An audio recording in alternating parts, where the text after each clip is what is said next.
মাঠের মধ্যে মারামারি করিয়া ধনির ছেলে মারি খায়া বাইতে আসছে, এসে বলতেছে আব্বা অমুক ফকিন্নির ছেলে আমাকে মারছে। ওর গোষ্ঠীর মধ্যে 10-20 খান লাঠি আসছিল, শাস্ত্র দেখাতে ভাই দিয়া বেটার এত বড় সাহস আমার ছেলেকে মারলো, দৌড়া যা দেখা ওই পক্ষ 50 খান লাঠি। এখানে বলতেছে লাঠি ভালা দিয়ে আল্লাহ বিচার করি। আমার কথা কি বুঝতেছেন নাকি? যদি দুর্বল হতো কি করতো?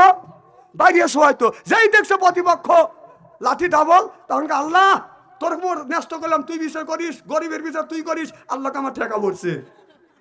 দুর্বল যদি হয়তো বাইরে শোয়াইতে, আর যখন তার পারো নাই তখন আমার উপরে ন্যস্ত করছে। এইরকম লোক বাংলাদেশে আছে না? না, বিচার করতে যা, নিজ বিচার করো, ন্যায় বিচার করো। যদি বাঁচতে চাও,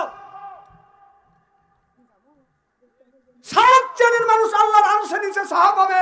আর 1 নম্বর হলো যে আপনার ন্যায় পরায়ণ বাদশা, যে ন্যায় বিচার করবে, ন্যায় পরামন প্রধান আর পরামানিক আপনার মেম্বার চেয়ারম্যান। এখন তো ঠিক করবে, কিন্তু বিচার করবে গেলি তো গরিব বেলায়, বুঝতেই চান আমাদের দেশে গরিবের ছেলে গরিবের মেয়ে যদি প্রেম আর ভালোবাসা করে, এলাকার মধ্যে বদনাম ছড়িয়ে যায়। কথা কয় না, বদনাম ছড়িয়ে যায়। দেখো কি করছে, কয় গরিবের মেয়ে প্রেম আর ভালোবাসা করছে, কি করছে, কয় ইটিস পিটিস। কথা কয় না, মানে দুর্নাম বদনাম ছড়াইতে যা দরকার। এখন যুবক জীবনে বয়সে এখন যে অবস্থা, আচ্ছা কোন ছেলেটাই প্রেম ভালোবাসা করে নাই? কন কন আপনার ছেলের কাছে যে স্ক্রিন টাচ মোবাইল দিচ্ছেন, আপনি চেক করে দেখেন, আপনার ছেলে যদি কম করে যদি মোবাইলের মধ্যে প্রেম না করে থাকে, তাতে 69 করছি। ফেসবুক দেখেন, চেক করে দেখেন। আপনাদের গ্রামের নাম কি?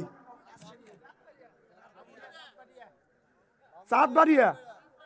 সাতবাড়িয়া, সাতবাড়িয়া, হ্যাঁ, মানে মাইকের আওয়াজ শোনা যায়। আপনাদের সাতবাড়িয়া গ্রামের মধ্যে যদি 200টা যুবক যুবতী থাকে, তার কাছে যদি স্ক্রিন টাচ মোবাইল থাকে, আপনি রাত 12টার মধ্যে মেসেঞ্জারের মধ্যে ঢোকেন, ফেসবুকের মধ্যে ঢোকেন, ঢুকে দেখেন যদি গ্রামের মধ্যে 200টা ছেলে যুবক যুবতী থাকে, তার 150টাই রাত 12টার পরে লাইনে রয়েছে। কত কত ও কি করতেছে? না না, কি করতেছে ও? হ্যাঁ, তাহাজ্জুদ নামাজ পড়তেছে। রাস্তা দিয়ে হাইটে যাওয়া যায় না, এক একটা ছেলে ফাঁকা জায়গায় একা একা বসে এরকম করে খালি দেহে কি করতে, ধ্যানে বসে।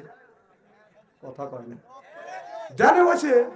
হ্যাঁ, ধ্যানে বসে নাই, ও চিন্তা করে, ধ্যানে বসে চিন্তা করতেছে আমার বাপ দাদা 14 গোষ্ঠী মারা গেছে, কবরের মধ্যে শুয়ে আছে, ফেরেশতারা কিভাবে ভূত হইতেছে সেটা দেখতেছে।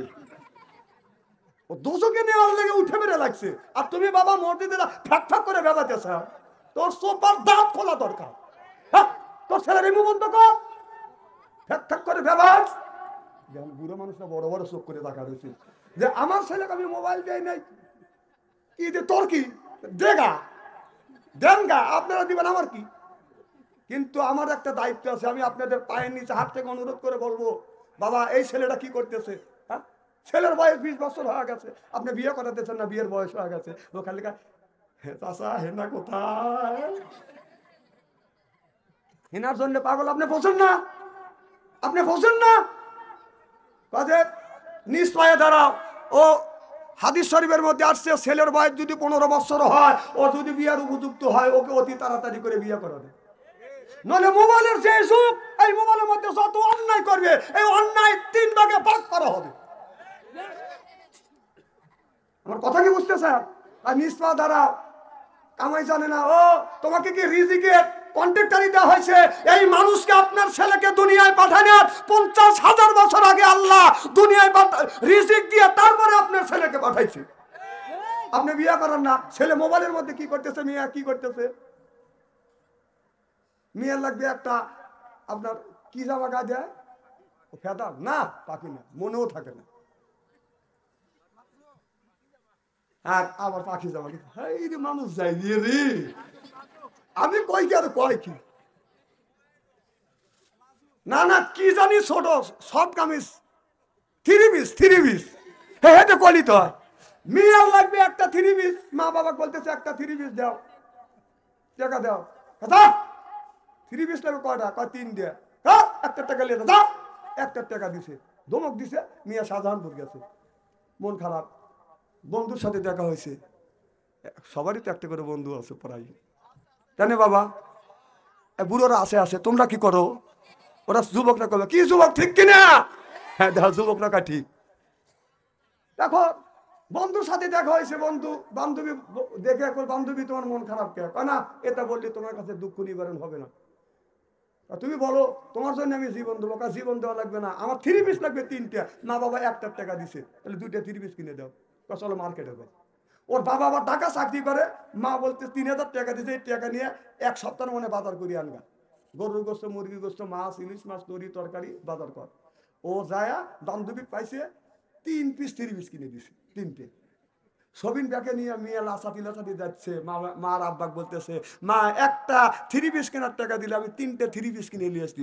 বাবা মা কয় থ্যাংক ইউ, তুই একটা 3 পিসের টাকা দিলি আর তোর মেয়ে 3টে 3 পিস আনলো, নিশ্চয়ই তোর মেয়ে ওভার ডিউটি করছে। তুমি শাসন করো না। ছেলে বাজার করা বাদ দিয়ে থুয়ে বাদ চলে গেছে, মন ছোট। মা কয় তো তরি তরকারি কো মাছ কো আসা বাজার কই। ছেলে বলে মা জহননী বলি তোমার কাছে বাজারের পকেট সোডা পকেট মাইরা নিছে রে মা, পকেট মাইরা নিছে। এটা কি পকেট মারছে? কতক্ষণ পকেট মারছে? ছেলে বলে মা জহননী বলি তোমার কাছে বাজারের পকেট সোরা পকেট মাইরা নিছে রে মা, পকেট মাইরা নিছে। ও যে মনসুরা কইরে আছে চুরি, ও মা মনসুরা কইরে আছে চুরি, বলি মা তোমার কাছে প্রেমিক চোরা যাইছে আমার পকেট মাইরা নিছে রে মা, পকেট মাইরা নিছে। জোরকম ঠিক কিনে হযরত হাসান ইবনে সাবরা রাদিয়াল্লাহু তাআলা হইতে হাদিসে বর্ণিত আল্লাহ কলা রাসূলুল্লাহ সাল্লাল্লাহু আলাইহি ওয়াসাল্লাম বলেছে বিলবাসি ওয়াজাররাই ওয়াহিয়া ইলবাস দিয়াতুল জান্নাহ রাউল বুখারী। অন্যায় দেখলে প্রতিবাদ করা নয়ের পক্ষে কথা বলো, এটা হলো ইমানদারের বাদন নৈতিক লক্ষণ। জোরকান মারহাবা। একদিন যা বাদন দেখতেছি, একদিন বলতে আমার শীতানে সেন্দু, আমার শীতানেতে দুঃখ, আমার পৈতানেতে দুঃখ, দুঃখ ডানে বামে। আমি বললাম ওইটা বাদ দে, দুঃখ ডানে বামে নাই, দুঃখ আমরা হাত দিয়ে গড়াই। আল্লাহ বলে যে অবস্থায় যে মানুষ থাকো শুকুর আদায় করতে হবে কার। আমি বললাম ওইটা বাদ দে, বাচ্চু আনসারি যেটা কয় ওইটা কও, আমার শীতানেতে সুখ, আমার পৈতানেতে সুখ, আমার সুখ তো ডানে বামে।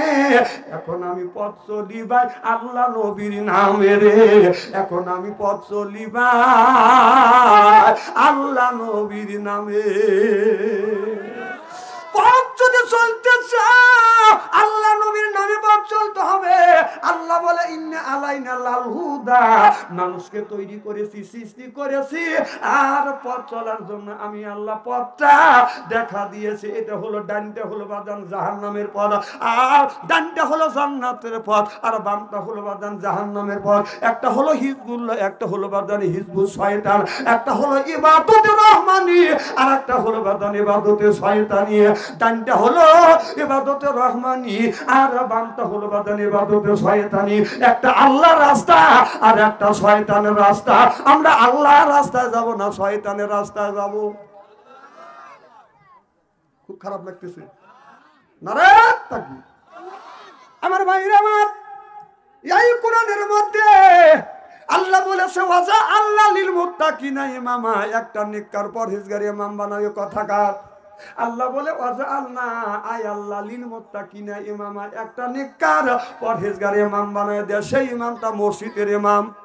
কথা কয় না, না না মসজিদের ইমামের কথা বলছে না। কি বলছে? তুমি ইমাম বানাও, সেটা হলো ওয়াজা আল্লাহ আয় আল্লাহ লিল মুত্তাকিনা ইমামা। সেই ইমামটা হলো বাজার ওয়াটের ইমাম, সেইটা হলো মেম্বার ইউনিয়নের ইমাম, সেটা হলো চেয়ারম্যান থানার ইমাম, সেইটা হলো বাজান আপনার এমপি রাষ্ট্র ইমাম, সেইটা হলো প্রধানমন্ত্রী। ওয়াজা আল্লাহ লিল মুত্তাকিনা ইমামে। কথা কা না না আল্লাহ আমার উপরে আয়াত নাযিল করলো। কথা কয় না, তাও কথা কয় না রে। আয়াত কি আমার উপরে আল্লাহ নাযিল করছে না আল্লাহ আগেই বলছে? তাহলে আল্লাহ আগেই বললো যে তুমি ইমাম বানাও, সেইটা হলো ইউনিয়নের ইমাম, সেইটা ওয়ার্ডের ইমাম, সেইটা হলো মেম্বার, ইউনিয়নের ইমাম সেইটা চেয়ারম্যান, থানার ইমাম সেইটা হলো ইমাম, আপনার এমপি রাষ্ট্রীয় ইমাম সেইটা হলো প্রধানমন্ত্রী। জনগণ ঠিক কিনা? তাহলে আল্লাহ বললে আর দোষ হয় না, আর আমরা যদি সেটা বিশ্লেষণ করে বলি আমাদের দোষ হয়, তাই না? ও লরম পাওয়া চল তাই। হ্যাঁ, আল্লাহ বলে ইমাম বানাও, সেই ইমাম আর 16টা বছর আমরা বানাইতে পারিনি। হ্যাঁ, ইমাম বানাইছে কি রাতের পর দিনে হয়ে গেছে, কথা বলেন, দিনের পর রাতে হয়ে গেছে। আমাদের এক মুরব্বী যাচ্ছে, চাচা কই যাও, কয় ভোট দিয়ে আসি। হক কয় যাও গা, বুড়ো গেছে, বলতেছে চাচা কিসের লেগে আছে, কা ভোট দেওয়ার জন্য। ও চাচা তোমার ভোট হয়ে গেছে, কখন, কয় রাইতে। কও কি বাবু, ভোট না দিনই হয়, কয় সরকারের সময় ভোট রাইতেই হয়। চাচা বাদ যাও। চাচি আমাকে বললো, চাচি আমার জানি আসে না। কয় কে, চাচি আমার ভোটও হয়ে গেছে। চাচাকে কও কি বাবু, তোমার চাচি 6 মাস আগে মারা গেছে, আসে ভোট দিল, আমার সাথে দেখা করলে না। এই গায়ে চাচা চিল্লে পাল্লা শুরু করে দিছে গড়াগড়ি। লোকজন এসে গাড়ি, চাচা কাঁদো কে, কানা তোমরা বিষয় দিবে না। পুলিশ এসে বাসি ভু করতেছে, ওদের আমি তো বাসি ভু করা ছিল, কথা কম। পুলিশ বাসি ভু করতেছে, পুলিশ তো ওদের কাছে বিক্রি হয়ে গেছে। পুলিশের উপরে মানুষ বিশ্বাস রাখে নাই, মানুষ বিশ্বাস রেখেছে বাংলাদেশের সেনাবাহিনীর উপরে, কথা বল না কে। এখনো বাংলাদেশের সেনাবাহিনী যে কাজ করছে তাদের উপরে বাংলাদেশের সকল মানুষের আস্থা আছে যে সবাই দুর্নীতি চাঁদাবাজি করতে পারে, কিন্তু সেনাবাহিনী দুর্নীতি করতে পারে না। পুলিশ আইছে, এসে বলতেছে চাচা কি হয়েছে, তোমার কাছে বললে দুঃখ নিবারণ হবে না। আমরা আইনের লোক, আমরা যদি বিচার না দিয়ে বিচার দেবে কে। ঠিক আছে বাবা শোনো, তোমার চাচি 6 মাস আগে মারা গেছে, আসে ভোট দিয়ে গেল, আমার সাথে দেখা করলো না কে। পুলিশ লাখে কাপড়লে লজ্জা ছড়িয়ে উমর পায় না, তারাই এবার ভোটাভুটি করে প্রচুর ভোট পাইছে, প্রচুর ভোট। এখন ধরে ধরে প্রচুর ভোট ভাই করতেছে। গেলি কোনে আবু রসুলের মসজিদে নববর্ষ ছিলেন আল্লাহ রসুলের আপনার জাতীয় সংসদ, সুবহানাল্লাহ।